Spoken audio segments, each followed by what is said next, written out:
Ora, boa noite. Mais de 3 mil pessoas morreram nas estradas do país no primeiro trimestre deste ano. SIC frustra a saída de forma ilegal do país de 100 contentores de quartzo no porto de Luanda. A economia nacional registra crescimento de 2,3% no primeiro trimestre deste ano. Os dados são do INE e na Nigéria subiu para 88 o número de mortos das inundações que atingiram a cidade de Mokwa. Hoje é sexta-feira, 30 de maio de 2025. O Girassol Jornal está no ar.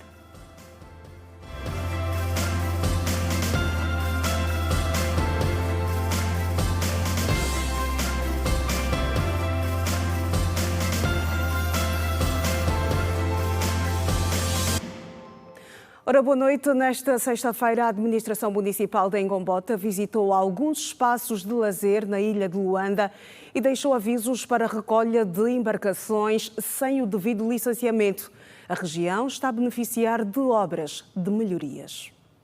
Quem entra na ilha de Luanda, o novo cenário impressiona. Calçadão limpo, praia sem lixo e sem a habitual venda desordenada. Isso devido ao trabalho que a administração da Engombota tem levado a cabo para cumprir os programas do governo provincial. Para os empresários e banhistas, a medida é bem-vinda. Neste momento, a avaliação dos últimos 16 meses é meteórica. Há uma mudança constante, dia a dia, para bem, para melhor.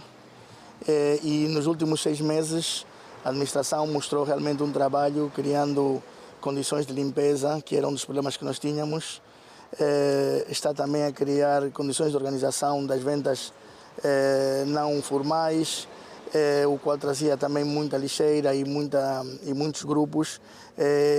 A nível da segurança, os quadros da polícia estão a trabalhar e manter a segurança, evitando que os motoqueiros que criavam muitos acidentes na ilha já não incorram nos mesmos acidentes. Temos muito a mais ordenação de trânsito. Realmente está a dar um salto à ilha sem precedentes, que nos põe contentes porque permite que os nossos clientes possam chegar aqui com maior segurança. Achava que poderia vir fazer o seu comércio. E parece que lugares públicos não têm regra, mas lugares públicos também têm regras. Sim, fazer comércio de forma desorganizada, sem qualquer autorização por parte da administração. E pronto, sujavam, faziam o seu comércio e iam para casa. Agora as coisas, o cenário é totalmente diferente, melhorou.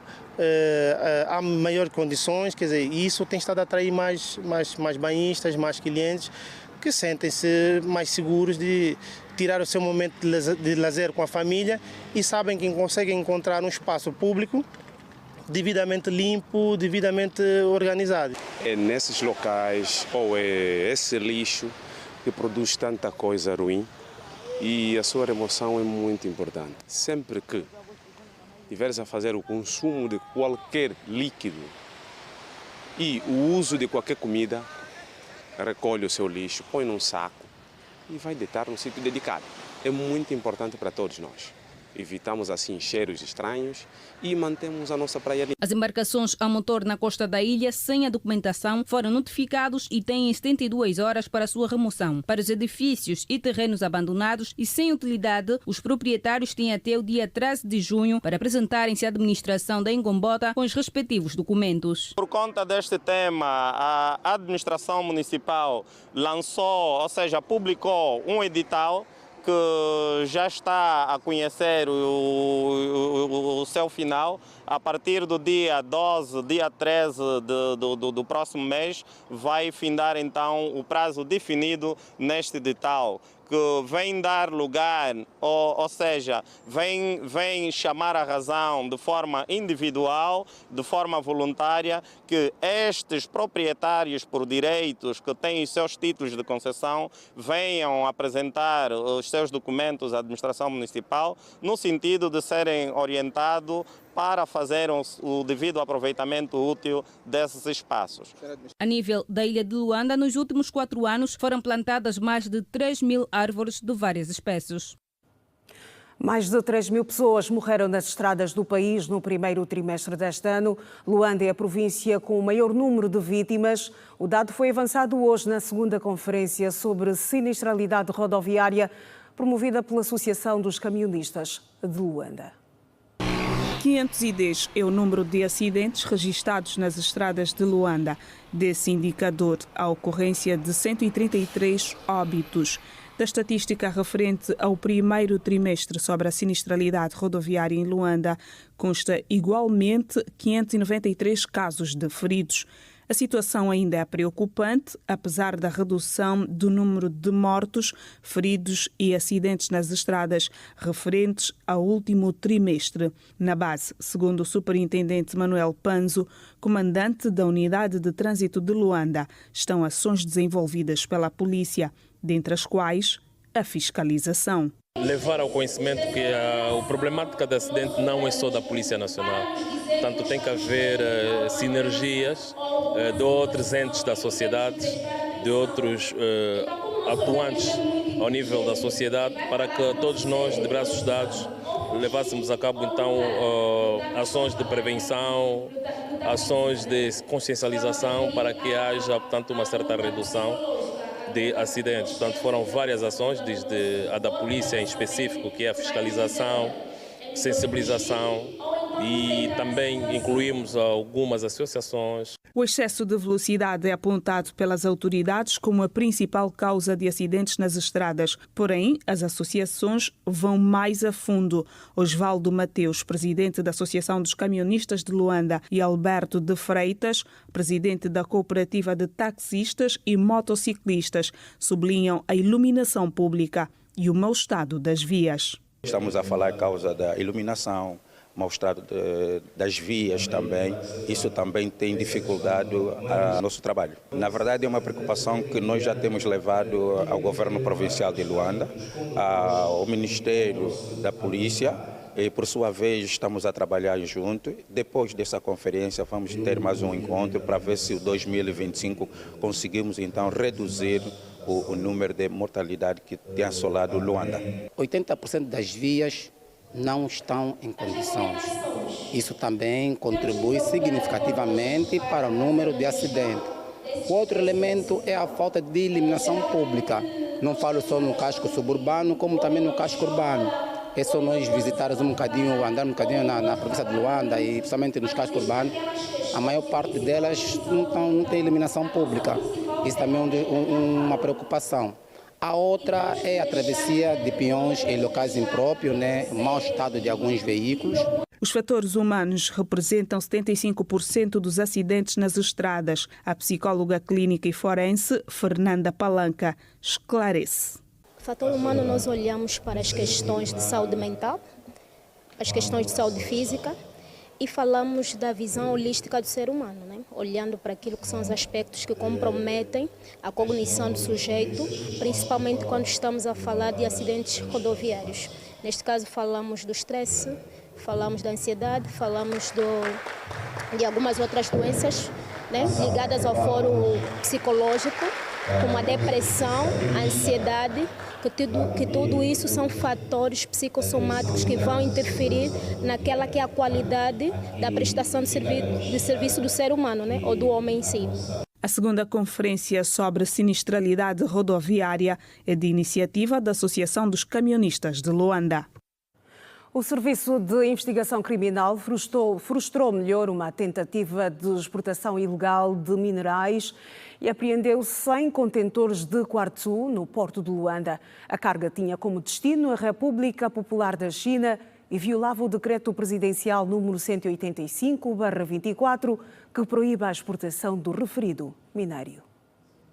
A operação foi conduzida pelo Departamento Nacional de Investigação Criminal do Porto de Luanda na noite do dia 19 de maio, após uma denúncia que alertava para uma movimentação suspeita no terminal portuário. De acordo com o porta-voz do SIC, superintendente-chefe Manuel Alaiwa, durante a ação foram detectadas desconformidades nos procedimentos legais, o que levou à apreensão dos 100 contentores de 20 pés carregados com quartzo.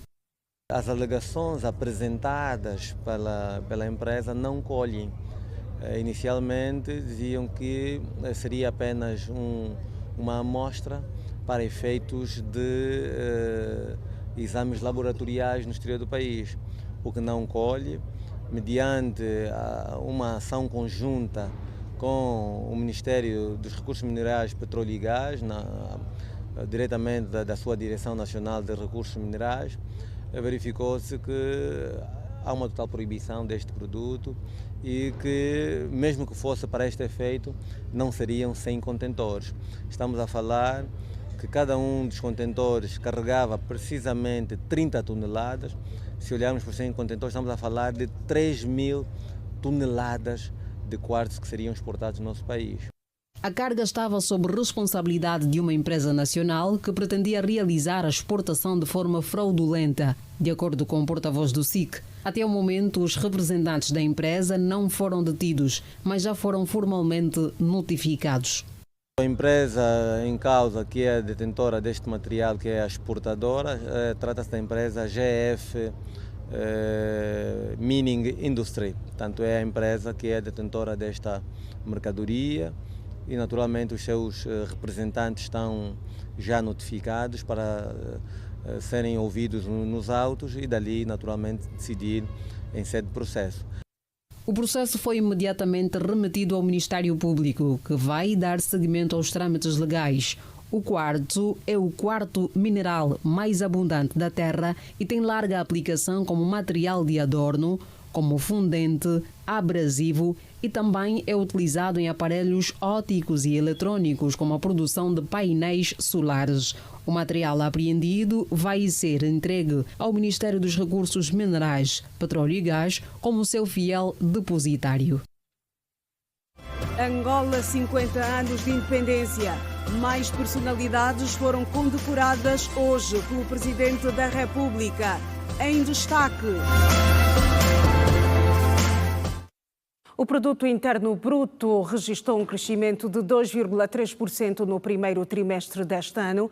Em termos homólogos, comparando o primeiro trimestre de 2024 e o primeiro trimestre de 2025, o PIB teve um crescimento de 3,5%. Os dados constam no relatório de contas nacionais que foi apresentado pelo INE.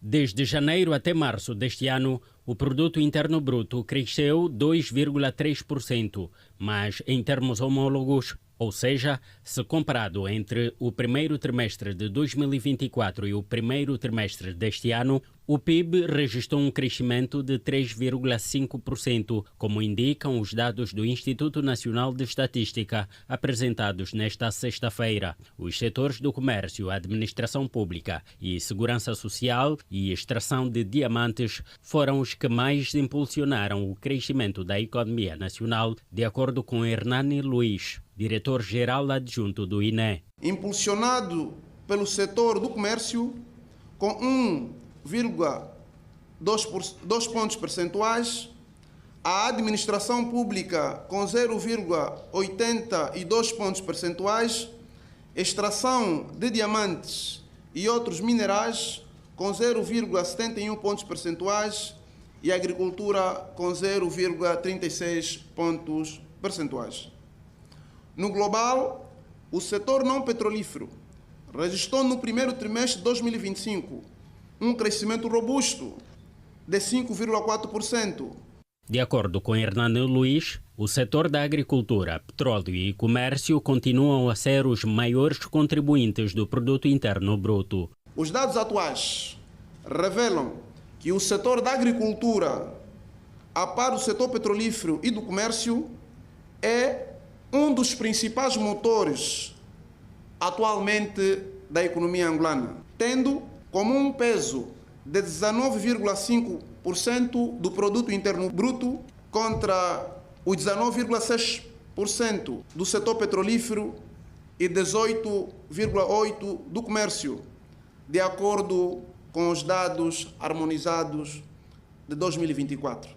O investigador econômico Heitor de Carvalho considera ser um crescimento razoável, tendo em conta o crescimento da população. 3,5% é um crescimento mínimo, porque nós crescemos a população a 3,1%, portanto 3,5% é apenas uma ligeiríssima melhoria.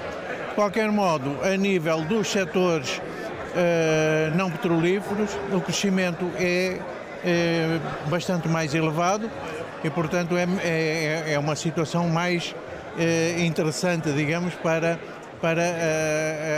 o nível de vida das populações. O também diretor do Centro de Investigação Econômica da Universidade Lusíada de Angola questiona sobre os dados do comércio. O comércio cresce quase 10%. Os outros todos, o que cresceu mais foi a agricultura, 5%. Como é que uma coisa cujo PIB é resultante do crescimento de outras, consegue crescer mais do que as coisas que contribuem para o seu crescimento? Os dados apresentados nesta sexta-feira pelo INE são resultados da avaliação de mais de 140 produtos. E para abordar estes números do PIB, tenho comigo o economista Mário Saveto. Boa noite, Dr. Mário, bem-vindo ao Giração Jornal. Boa noite extensiva a quem nos acompanha. Acabamos de acompanhar a peça. Que avaliação se pode fazer destes números apresentados hoje pelo INE? É uma avaliação positiva inicialmente, se partimos na ideia de que o relatório apresentado pelo planeamento nos mostra uma incidência de 1,4% em relação àquilo que devia ser a projeção. E, pelo que nos parece, o que ficou definido para o primeiro semestre de 2025 é 2,9%. Isto, num cômputo geral, demonstra algum crescimento para o PIB. Isso demonstra que alguma coisa tende a avançar. Mas temos de destacar que dois aspectos funcionam que tinham que definir. Estamos a falar aqui do setor petrolífero, né? E estamos a falar de um outro setor que achamos ser pertinente. Mas os estudos em economia mostram-nos que todo o crescimento e desenvolvimento progressivo devia se repercutir na vida do cidadão. E esta pergunta para o caso de Angola, estes números são suficientes para mudar a vida de cada um de nós? Ainda não é, e precisamos assumir, a perspectiva é progressiva, é positiva, mas ainda não é o desejadamente possível, porque de lá para cá temos notado alguma variação no preço do mercado, sobretudo nos produtos essenciais da cesta básica. Mas temos de perceber que é um processo e que volta e meia as coisas tendem a equilibrar. Se a meta tendia para até 2030, 4,6, quer dizer que aos poucos vamos chegando lá. Agora, é importante que haja alguma fiscalização, que haja algum acompanhamento, que também haja algum investimento nesses setores que já nos foram mostrando algum crescimento. O doutor disse que estes números são positivos. É líquido que se associa este crescimento do PIB ao crescimento do emprego, doutor? O problema do emprego é conjuntural, é um problema que é visto na perspectiva sociológica, é um processo que depois deve se enquadrar. Mas o grande problema que se debate a essa altura, a nossa recessão econômica, são os ajustamentos. Eu me refiro a ajustamentos, sobretudo na perspectiva salarial. Vamos dar exemplo e muito prático. Por mais que o mercado formal e informal registre alguma baixa nos preços, seja de cesta básica como aqueles de primeira necessidade, ainda não é a meta desejada. O Estado precisa acompanhar, fiscalizar e apoiar mais essas iniciativas. Por que eu digo isso e vou justificar? Porque fica mais claro que podemos ter redução, mas precisa ajustar o nível salarial da população, precisa voltar a dar o poder de compra, porque se não estabelecemos o poder de compra, não estimulamos o reajuste salarial, vamos sempre ver essa diferença, sobretudo na aquisição dos produtos da cesta básica. Doutor Saveto, olhando para os setores do ramo não petrolífero que ajudam a impulsionar este crescimento, pode inferir que aumentou também o consumo ou ainda é cedo para estas contas? Não, fica declarado que é um passo. Vai-se dando um passo para ver se consegue chegar àquilo que vai ser o aumento desejadamente possível. Mas estamos a falar do produto interno bruto, que é a junção daquilo que vai ser as receitas que vai se arrecadar para o fim e estimular aquilo que vai ser a perspectiva macroeconômica da nossa execução orçamental. Então, precisamos defini-lo que positivamente apresentamos que este aumento vai de que maneira facilitar algum equilíbrio para ajustar a nossa perspectiva macroeconômica, mas também precisamos acreditar que ainda muito tem que se fazer, que tem que se estimular mais, tem que se trabalhar mais em setores que dão visibilidade e dão credibilidade para o crescimento. Vamos dar exemplo e muito prático, vamos falar, por exemplo, do setor do emprego. O emprego é um fomento que dá o bem-estar das famílias, é um fomento que devolve o poder de compra às famílias. Também é um incremento para a receita do próprio Estado. Há condições para crescermos mais, doutor? Assim, muito realista. Falta vontade de fazer crescer as coisas.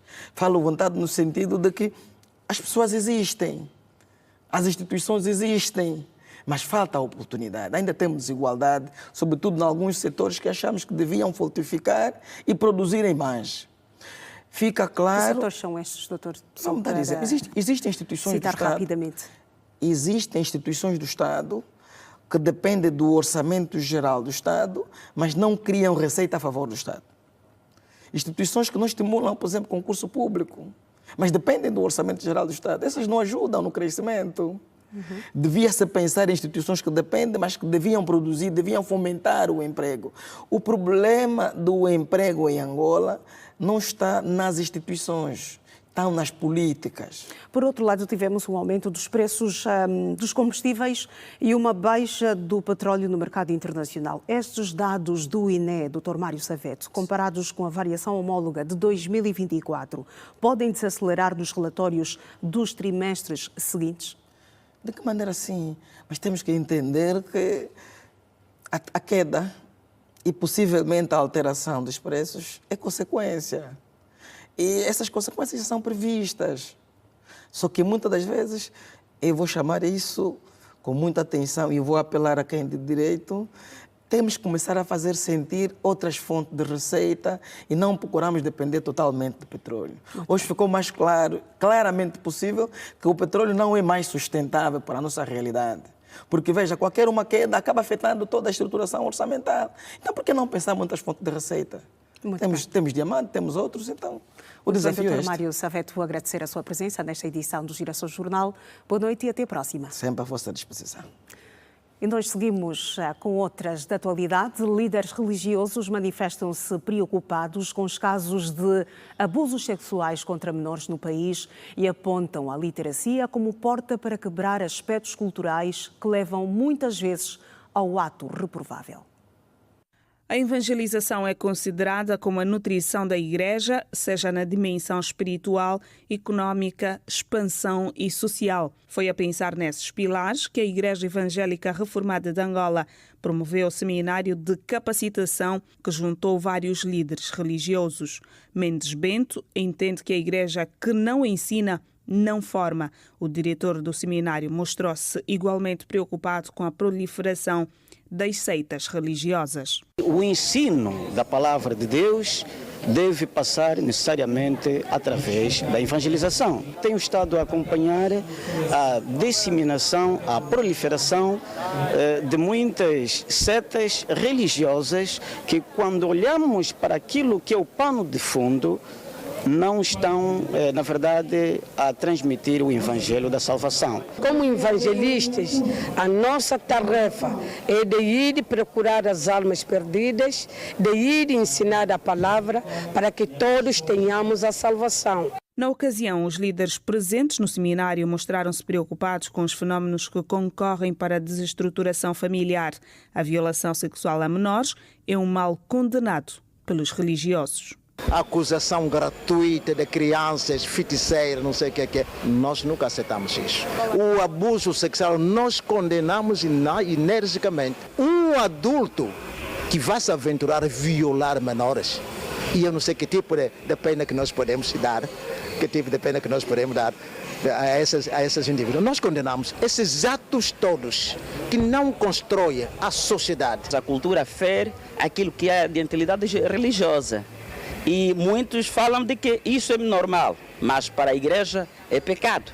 Então a igreja vai no sentido de exortar as famílias de abandonar os. Então, levar as pessoas na transformação e na mudança, vamos construir uma nova sociedade, uma sociedade segura, uma sociedade com bons comportamentos e bons hábitos de convívio. O reverendo Alberto Daniel desaconselha comportamentos que violam a boa convivência e reprova a vandalização dos bens públicos. Primeiro, a nossa aposta é sermos bons cidadãos, que respeitam as leis do país, que respeitam os símbolos, que respeitam os governantes. Quando nós verificamos alguns procedimentos que não vão de encontro com a própria convivência social, nós chamamos a atenção por meios próprios, por foros próprios. Chamar a mais atenção, sobretudo, de como cuidar os bens públicos. Em nenhum momento nós vamos aceitar o indivíduo, seja qual for a sua categoria social, não é? Vem aqui para espatifar, digamos assim, partir um posto da luz. O seminário de capacitação decorreu sob o lema Os Desafios nos Tempos Atuais. Contou com a participação de vários líderes religiosos ligados à área de evangelização dos sínodos provinciais, locais e áreas missionárias. E foi lançado hoje em Benguela o projeto Viver e Crescer com Dignidade, voltado à prevenção da gravidez precoce. Sob iniciativa da primeira-dama da província de Benguela, Emília Nunes, o projeto terá duração de 1 ano e visa elucidar a sociedade sobre as consequências da gravidez precoce na adolescência. Reduzir a taxa de gravidez precoce na província de Benguela entre os 20% a 30% em um período de 12 meses, promovendo a saúde sexual e reprodutiva, mobilizando comunidades, escolas e instituições, constitui o objetivo principal do projeto Viver e Crescer com Dignidade, amadrinhado pela esposa do governador provincial de Benguela, cuja campanha foi aberta na manhã desta sexta-feira pela madrinha do projeto, no Centro Sociopastoral do Armando Amaral dos Santos. Vivemos tempos em que é urgente ouvir, compreender e agir. Os dados que nos chegam das comunidades de Benguela são alarmantes e não permitem a indiferença, quando sabemos que cerca de 28% das nossas adolescentes entre os 13 e os 19 anos já passaram por uma gravidez, pelo que temos o dever moral, social e institucional de algo fazer. Esta campanha representa precisamente esse esforço: educar, orientar e proteger desde cedo. E é um facto pertinente e urgente como resposta coordenada, estratégica e devidamente sustentável. O projeto compreende várias fases, sendo que serão envolvidos várias franjas da sociedade para o alcance dos objetivos definidos. A partir deste momento vão começar as sensibilizações a nível das escolas, das igrejas, porta a porta, nas praças. Há um calendário todo de atividades para a província e que os coordenadores municipais têm a obrigação de cumprir na íntegra para que possamos depois avaliar os resultados, se foram positivos ou não e se responderam àquilo que são os objetivos, que é a redução da taxa de 20% a 30% de jovens com gravidez precoce a nível da nossa província. A Diocese de Benguela também foi convidada a integrar no projeto para o contributo na redução dos casos de gravidez precoce, dado o papel que a Igreja Católica exerce na sociedade. Daí o importante papel da família, da escola, da Igreja, para que justamente a sociedade cresça de forma harmoniosa, não é? Portanto, é um problema, as estatísticas que nos foram apresentadas são preocupantes, 28% de adolescentes e jovens grávidas é um número muito elevado. Portanto, é um problema social que temos de atacar, temos de dar o nosso melhor. Por isso, me congratulo com esta campanha e vamos, a nosso nível, evidentemente, como a Igreja também, temos vários grupos juvenis, portanto, cuidar de que este assunto seja tratado. A campanha Viver e Crescer com Dignidade de Emília Nunes conta com o envolvimento de vários parceiros, que de junho de 2025 a junho de 2026 irão ajudar a esposa de Manuel Nunes Júnior a reduzir o número de gravidez precoce na adolescência. O Governo prevê formar 38 mil profissionais de saúde até 2028. A garantia foi dada pela Ministra da Saúde, Silvia Lutucuta, durante o lançamento do programa de rotações dos internos de especialidades médicas. O evento teve lugar aqui em Luanda. A formação especializada da saúde. A Ministra deste setor, Silvia Lutucuta, declarou que no ano letivo 2024-2025, cerca de 200 médicos especializaram-se no país. No presente ano letivo 2024-2025, especializaram-se 228 médicos, dos quais 80% formados em instituições públicas de saúde. Minhas senhoras e meus senhores, excelências, estamos a construir com determinação o futuro do setor de saúde em Angola. Este futuro assenta-se na valorização do capital humano, na gestão eficiente dos recursos e na promoção do mérito, na equidade e excelência. Foi lançado nesta quinta-feira em Luanda o programa de rotações dos internos de especialidades médicas. Silvia Lutucuta avançou que no âmbito do projeto de formação de recursos humanos, o Ministério da Saúde prevê formar cerca de 38 mil profissionais. A formação de 38 mil profissionais em 5 anos constitui um objetivo exigente, mas absolutamente indispensável. O plano prevê especialização de 3 mil médicos, 9 mil enfermeiros, 9 mil técnicos de enfermagem, 9 mil técnicos de diagnóstico terapêutico, 4 mil funcionários do regime geral e 4 mil profissionais de apoio hospitalar. O plano, que visa alcançar a cobertura universal de saúde em Angola, está a ser implementado em parceria com o Banco Mundial e países como Portugal, Brasil e a Índia. O embaixador de Portugal em Angola, Francisco Duarte, afirmou que, fruto do protocolo de cooperação assinado recentemente entre o Ministério da Saúde de Angola e de Portugal, estão a formar mais de 600 profissionais. Que prevê o apoio à formação de pelo menos 630 profissionais angolanos em unidades hospitalares portuguesas. 200 médicos, 200 enfermeiros, 200 técnicos de diagnóstico e terapêutica e 30 técnicos de apoio hospitalar. Este é um exemplo concreto de como parcerias bem estruturadas podem ter impacto direto na melhoria dos serviços prestados às populações. O programa de rotações dos internos de especialidades médicas prevê melhorar a qualidade dos serviços de saúde prestados em todo o país. E mais de 200 estudantes participaram num colóquio internacional dos 50 anos da DEPANDA, sob o lema Imprensa Africana e a Democracia.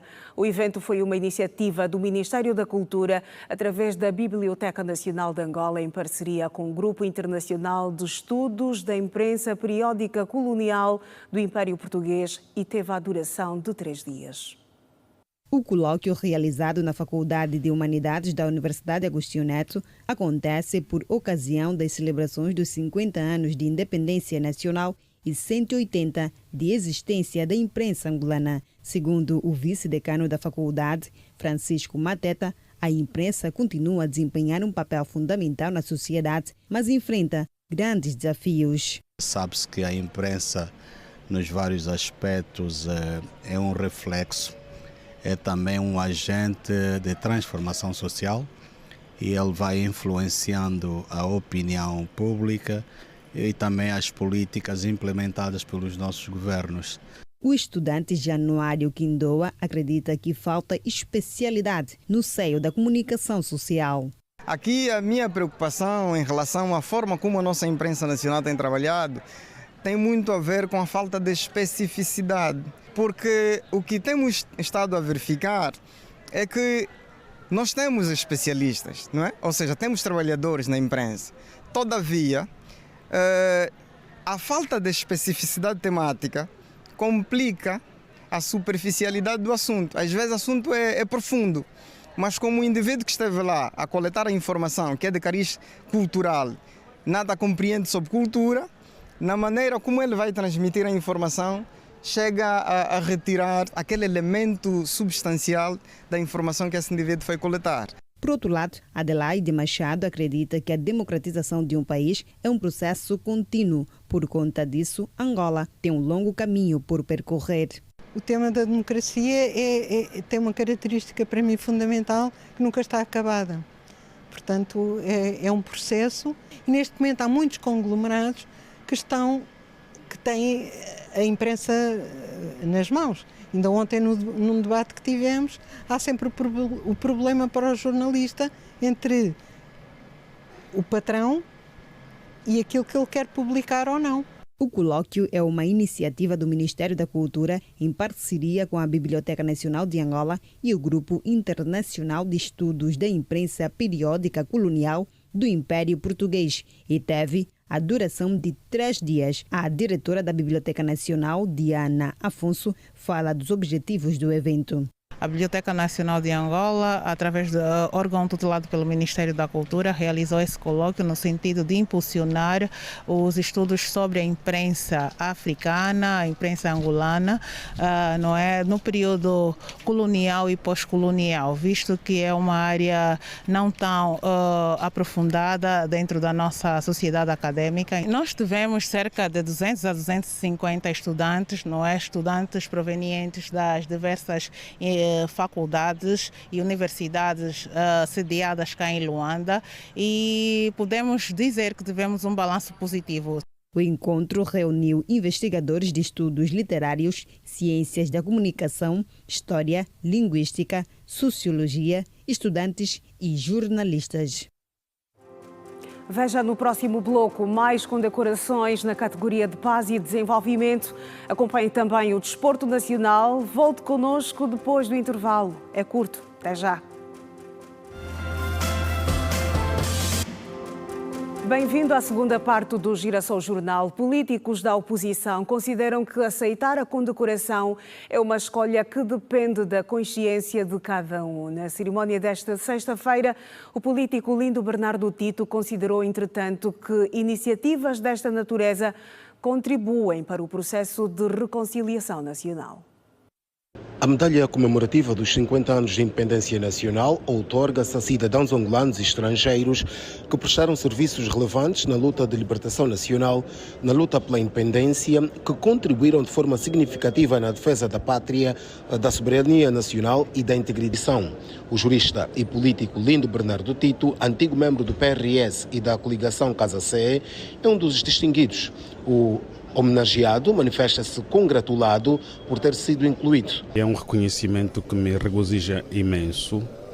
A reconhecer o pouco ou muito que os filhos de uma pátria fazem é muito bom e positivo. E na minha modesta opinião, entendo que os 50 anos da independência estão a ser amplamente comemorados em duas perspectivas. Uma perspectiva de reconhecimento daqueles que contribuíram para o país e também uma perspectiva de convivência e também de reconciliação, porque é o momento em que noto existir a unidade entre os vários entes políticos, partidários, académicos, fazedores de opinião, os esportistas, as pessoas das artes, enfim, de todas as latitudes estão a ser aqui reconhecidos e homenageados. Lindo Bernardo Tito refere que não comparecer à condecoração por mera opção política periga o processo de reconciliação nacional. A nossa reconciliação deve ser feita com gestos de cada um, com conduta de cada um, com comportamento de cada um. Ninguém vai nos impor a reconciliação. Nós mesmos, de forma genuína, é que temos que marcar os pontos positivos para a nossa reconciliação. Eu olho para o contexto da reconciliação, que ainda falta muito para ser feito. Falta alguns serem reconhecidos, no caso do presidente Older Roberto, Dr. Jonas Savimbi, mas nós saímos de muito longe. Lembro-me que o Presidente da República em funções, por sua vontade, permitiu que fossem exumados os restos mortais do Dr. Savimbi e inumado na sua terra natal. Isso foi um gesto de reconciliação. E os outros também têm que dar esse gesto, na perspectiva de que não precisamos de termos posições estanques para quem quer reconciliar. Precisamos de ter posições de quem deve dar para esperar que ele receba. Maurílio Luyel é deputado da UNITA e sinaliza que desconhece qualquer decisão da direção do seu partido que os proíba de participar da outorga. Cada um assume as suas responsabilidades. Não é? Eu entendo particularmente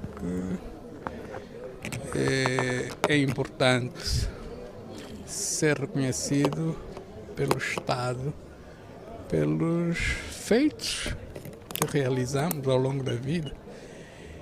E é por essa razão que eu estou aqui. Mas não é uma orientação da direção? Não, que eu saiba não. Já o antigo primeiro-ministro Marcolino Moco reconhece o gesto do presidente pela sua condecoração, mas explica que o desafio da reconciliação nacional é de todos, principalmente dos partidos políticos.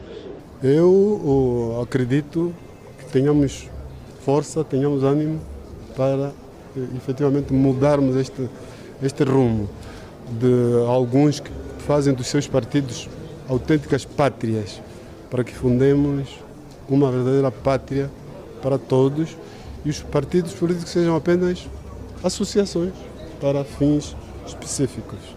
Ao outorgado com a medalha comemorativa dos 50 anos da independência nacional, cabe os seguintes deveres: pautar a sua conduta de acordo com os ditames da urbanidade, da probidade e da ética social, assumir uma atitude positiva em relação às causas justas da humanidade, direitos do homem e da paz.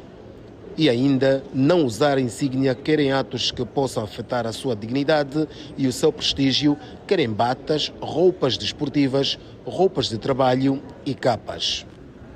E a cerimónia da atribuição de medalhas, que hoje entrou no seu segundo dia consecutivo desta segunda fase, seguiu com fortes emoções. Várias figuras foram distinguidas na classe Paz e Desenvolvimento.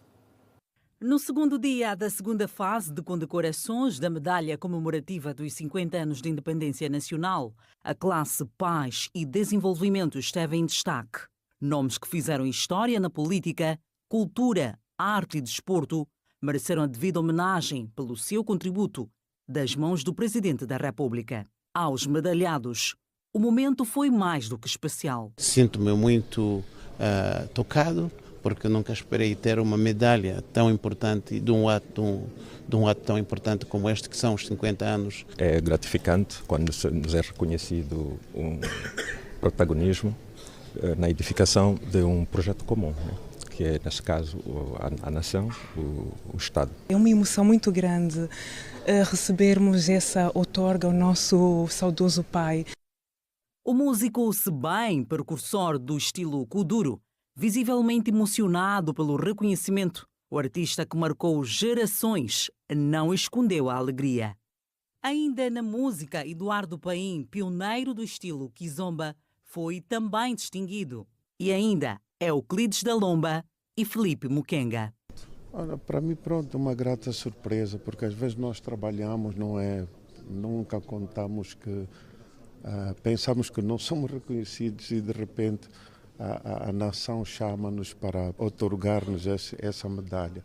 Eu só tenho a agradecer e dizer que continuamos a trabalhar na esperança de que cada missão dada é missão cumprida. Estou felicíssimo. Estou a tremer de emoção. Por isso mesmo é que as homenagens devem acontecer enquanto nós estamos aqui ainda, não é? Estamos vivos. António Custódio, figura marcante no Carnaval angolano, o académico e professor catedrático Carlinhos Zassala foram também reconhecidos na gala, onde foi também distinguida na mesma categoria a União dos Escritores Angolanos e a Companhia de Artes Horizontes Ingambande e tantos outros nomes que deram seu contributo na história do país. Ser outorgado com a medalha para desenvolvimento. Eu penso que quando se reconhece os trabalhos de alguém, isso provoca uma grande satisfação na pessoa, por isso estou muito satisfeito. Penso que é uma porta que se abre Acredito que isto é um alento para nós, os artistas, para que possamos continuar e fazer o nosso trabalho em prol da nação, em prol da sociedade. Estou bastante congratulada por este mérito, porque fomos nós, os antigos pioneiros. Este mérito todo do nosso empenho na participação da nossa revolução fez com que nós merecêssemos esta outorga. Na saúde, o médico Filomeno Fortes e Flávio Fernandes foram as figuras distinguidas no evento. Foi uma grande honra para mim, principalmente porque senti-me em representação de milhares de trabalhadores da saúde que durante estes 50 anos deram o seu melhor para a saúde neste país. O bispo da Igreja Metodista, Gaspar João Domingos, também foi reconhecido. Devemos agradecer a Deus para que possamos continuar a preservar e valorizar as conquistas que o nosso país já granjeou, olhar para homens e mulheres, membros da Igreja e não só, que deram seu contributo para que a paz fosse mantida e também o desenvolvimento possa ser assegurado no nosso país. De hoje esteve o Alberto Capitão, que tem mais detalhes para nós. Capitão, boa noite. Que balanço se pode fazer destes 2 dias? Ora, muito boa noite, Iração Arnaldo. Boa noite a quem nos acompanha por esta altura no Girassol Jornal. De facto, terminou agora esta segunda cerimónia de condecorações alusivas aos 50 anos da independência nacional. Foram nestes 2 dias de evento mais de 600 as figuras, individualidades e inclusive instituições homenageadas aqui pelo governo de Angola, na pessoa do Presidente da República, João Lourenço, que outorgou medalhas na classe Independência e também na classe Paz e Desenvolvimento. Ora, esta cerimónia está a terminar, como já fizemos menção, mas antes mesmo de terminar, a sala viveu um momento importante, foi a homenagem ao político, jurista, académico, antigo governador de Luanda e também da província do Ije, Sérgio Lúter Rescova Joaquim, de feliz memória, que foi homenageado a título póstumo. Seu irmão Pedro Joaquim Rescova manifestou gratidão pela homenagem ao seu irmão no momento em que a sala foi realmente, ficou realmente, digamos que alegre por esta homenagem que foi feita a este jovem que prematuramente deixou o mundo dos vivos. Vamos ouvir e ver o irmão de Lúter Rescova a manifestar a satisfação da família por esta homenagem. Desde já agradecer ao governo de Angola pelo reconhecimento dos feitos do Lúter Rescova. O Lúter, enquanto político, defendeu sempre as causas nobres. Daí nós, como família, nos regozijamos muito da sua nobreza e, em nome meu, da família, agradecer mais uma vez e que com o espírito de luta possamos caminhar para frente. Temos 50 anos de independência, o país está a crescer e é bom luta estar aqui, mas estamos aqui justamente a título póstumo para testemunhar. Palavras de Pedro Rescova Joaquim, irmão de Sérgio Lúter Rescova Joaquim, que foi também aqui a título póstumo condecorado pelo Presidente da República. Sublinhamos várias entidades, entre jornalistas, professores, militares, antigos governantes, deputados e muito mais, políticos foram homenageados nestes 2 dias. Esta foi a segunda de muitas cerimônias de condecorações que vão acontecer ao longo deste ano por ocasião dos 50 anos da independência nacional. A partir da Baixa de Luanda, mais concretamente intercontinental, as despedidas são do Miguel Cristóvão e do Alberto Capitão. Boa noite. Boa noite, Alberto Capitão. E muitas figuras do desporto estão a ser condecoradas por ocasião dos 50 anos da independência nacional. Na categoria Paz e Desenvolvimento, o destaque para a antiga judoca Antónia de Fátima Faia, campeã africana, atleta mundialista e olímpica. A lendária agradeceu o gesto do Presidente da República e do governo angolano. Eu estou muito emocionada, né? Nunca contei que ia receber uma medalha assim tão cedo. Estou muito feliz por esse reconhecimento. Isso mostra o fruto do trabalho, aquilo tudo que eu fiz como atleta e hoje na veste de dirigente, né? Então sinto que o meu trabalho está a ser ou foi valorizado. Vou continuar a trabalhar para que as coisas do desporto possam melhorar daqui para frente. Aníbal Moreira, antigo extremo-base da Seleção Nacional que esteve na equipa que ganhou o primeiro Afrobasket para Angola em 1989, sente-se honrado. Com muita alegria, né? Porque é um grande orgulho, portanto, ser homenageado, receber esta condecoração nas mãos do Presidente da República. Portanto, sinto-me feliz, alegre e pronto, né, com um reconhecimento a este nível, só tenho que me sentir honrado pelo reconhecimento de todo o trabalho que foi desenvolvido durante esse período. Outro homenageado foi o antigo extremo-poste Ângelo Vitoriano. A título póstumo, o craque venceu vários afrobaskets e está no passeio da fama da FIBA. O mito foi representado pelo seu filho Anderson Vitoriano. Primeiro é um sentimento agridoce, né? Devia estar ele aqui a receber, mas é a vida. É sempre uma honra estar a receber uma condecoração como essa. Eleva sempre o ego, eleva sempre o nome e todo o trabalho feito e desenvolvido em prol de uma nação. Movimento no quadro das festividades dos 50 anos da nossa independência. E continuamos na página desportiva. Faltarem poucos dias para a Taça COSAFA. Os Palancas Negras continuam a aprimorar os aspectos técnicos e táticos. Diferente do habitual 11 de novembro, o Combinado Nacional, na tarde desta sexta-feira, usou o estádio 22 de junho para mais uma sessão de treino antes do selecionador Pedro Gonçalves fazer a redução do grupo para 23 jogadores e notou-se a ausência do avançado Gibelé. Os jogadores do 1º de agosto vão juntar-se ao grupo depois da final da Taça de Angola. A Seleção Nacional viaja segunda-feira para a África do Sul, palco da COSAFA, que acontece de 4 a 15 de junho. E o Petro de Luanda arrebatou o 6º título consecutivo ao vencer o 1º de agosto por 105-75 nesta quinta-feira no pavilhão principal da Cidadela, no 5º jogo do play-off da final do Campeonato Nacional Sénior Masculino de Basquetebol, Unitel Basket. Petro de Luanda revalida o Campeonato Nacional Masculino de Basquetebol, demonstrando a sua hegemonia dos últimos anos. Os tricolores confirmaram isso mesmo ao conquistarem ontem o 18º título diante do arquirrival desportivo 1º de agosto com uma vitória contundente de 105-75 e fechou a série do play-off em 4-1 com o pavilhão principal da Cidadela quase lotado.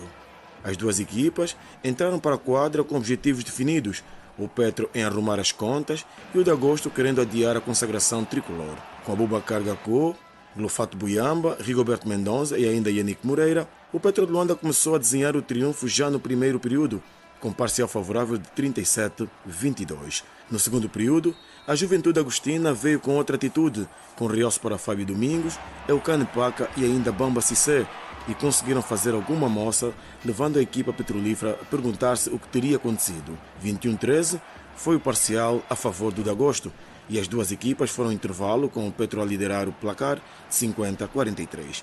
As equipas regressaram com outra disposição, mas parecia que os militares não tinham muitos argumentos para contrariar os petrolíferos, que voltaram a bater o parcial por 27-17. 77-60 era o resultado do placar no final do terceiro período. No último, praticamente só deu Petro de Luanda, perante um 1º de agosto pálido e resignado, que não via a hora de terminar a partida e não conseguiu evitar a chapa 100. Os tricolores anotaram 28 pontos contra 15 do de agosto. 105-75 foi o resultado final, 30 pontos de diferença. Jorge Astigarraga, que orientou a equipa petrolífera na ausência de Sérgio Valdomiro, gostou da entrega dos atletas e estava feliz pelo objetivo alcançado. Eu creio que Durante la serie hemos evolucionado a positivo, sobre todo en los dos últimos partidos la mentalidad del equipo ha sido muy buena y creo que en esa mentalidad, igualando el nivel de energía de 1 de agosto, é muito complicado que nos puedan ganhar. Lazar Andingonó, técnico do 1 de agosto, começou por felicitar o adversário, mas não esqueceu de dar ênfase à sua rapaziada. Parabenizar o campeão. Estou extremamente orgulhoso desse grupo de trabalho, que tudo fez, apesar de inúmeras dificuldades que a gente atravessaram durante a época inteira. Então, é de parabenizar esse grupo de trabalho, esses jogadores, e esperando que eles conseguem aproveitar e tirar a lição desta competição e ganhar experiência. Abubakar Gakko foi o cestinha da partida com 28 pontos e dominou os prémios individuais, sendo o MVP da fase regular e da final, o melhor nos 2 pontos e nos triplos, e ainda fez parte do 5 ideal com Chil Dundão, Glofato Buyamba, Tiago Fernandes e Yannick Moreira. Daqui a pouco o roteiro turístico para o Ilha, lançado no Lubango. O intervalo é breve. Regresse connosco, até já.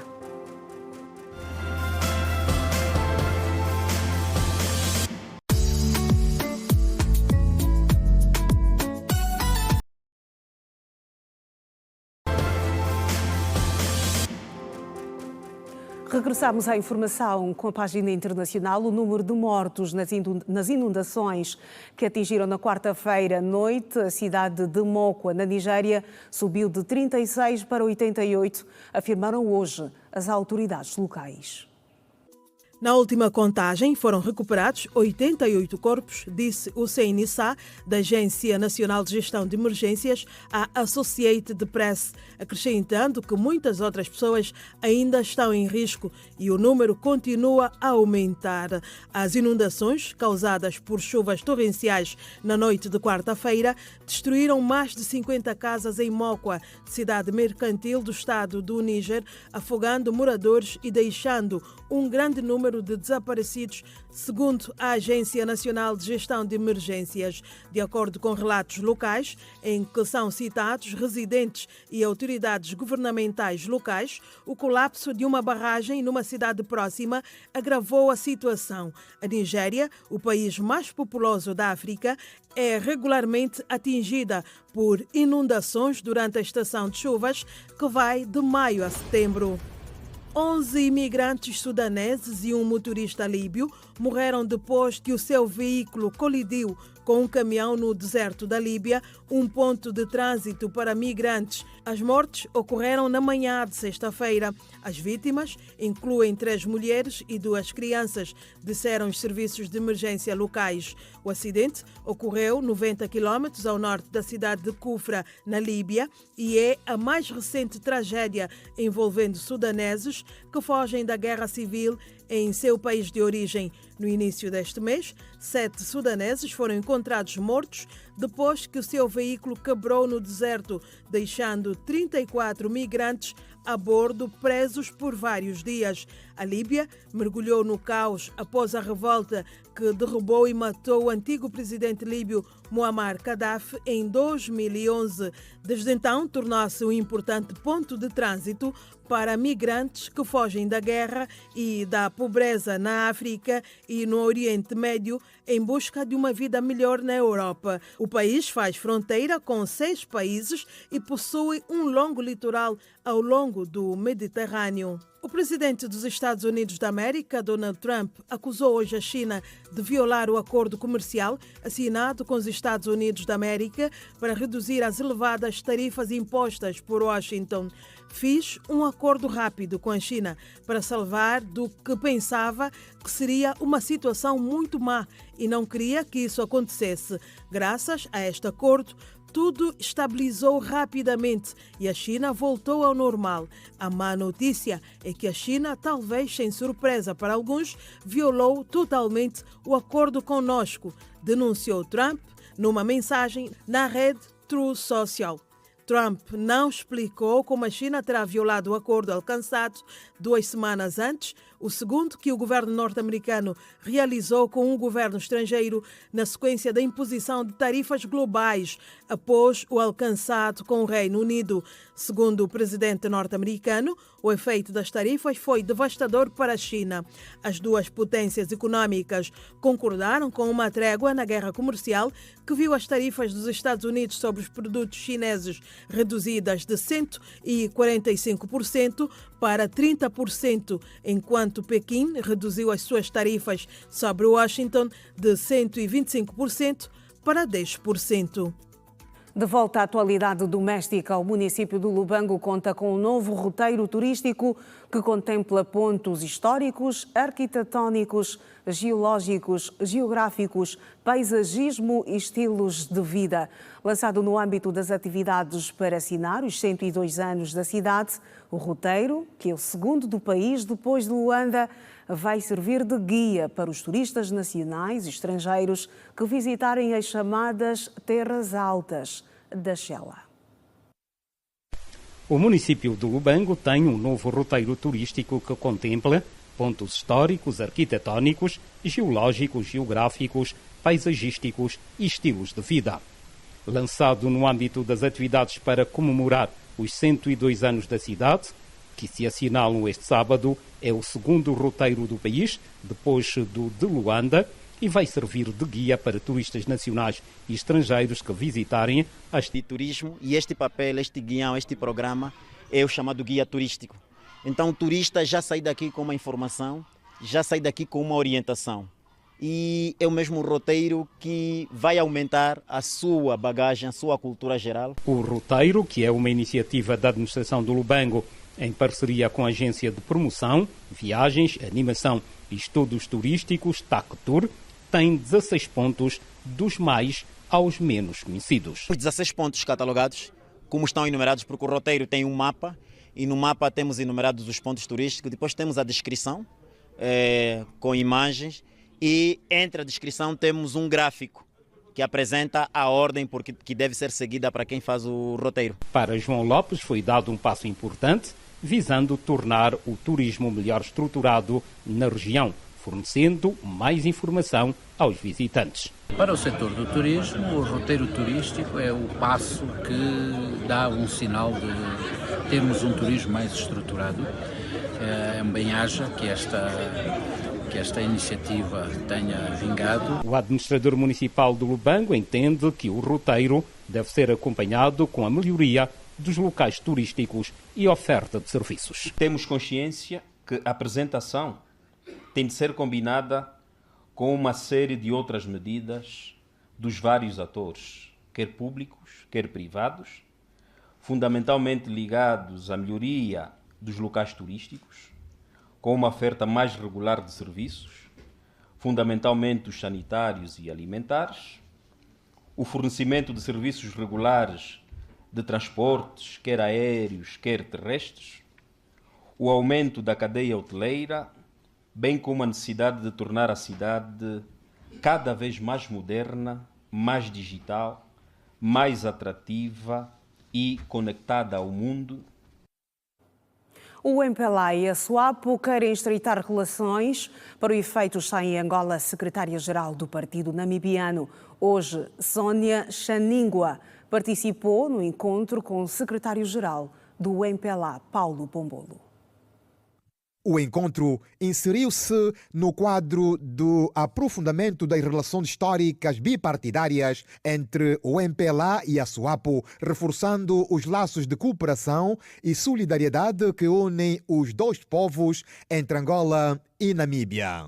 Essa tradição é oficial que quando um partido de libertação de um outro país visita um país amigo, um país irmão, então é tradição comunicarmos o partido irmão do país acolhedor para saberem que nós estamos aqui e que continuamos com os nossos interesses para que as nossas relações sejam cada vez mais fortes.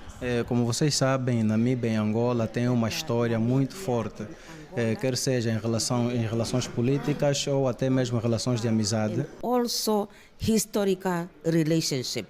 A secretária-geral da SWAPO, Sônia Chaningua, disse que Angola é um país irmão e as relações entre ambos sempre foram as mais proveitosas. Nós lutamos, os dois países, para a libertação dos países irmãos e também para partilharmos uma fronteira extensa comum que nós possuímos enquanto países irmãos. E o objetivo que me trouxe aqui é para estreitar as relações entre os dois partidos e também as relações entre os dois países. No fundo, foi esse o objetivo principal que me trouxe até aqui. Está tudo dito, tudo contado na edição de hoje do Girassol Jornal. Obrigada pela preferência. Nós voltamos a estar juntos numa outra oportunidade. Boa noite.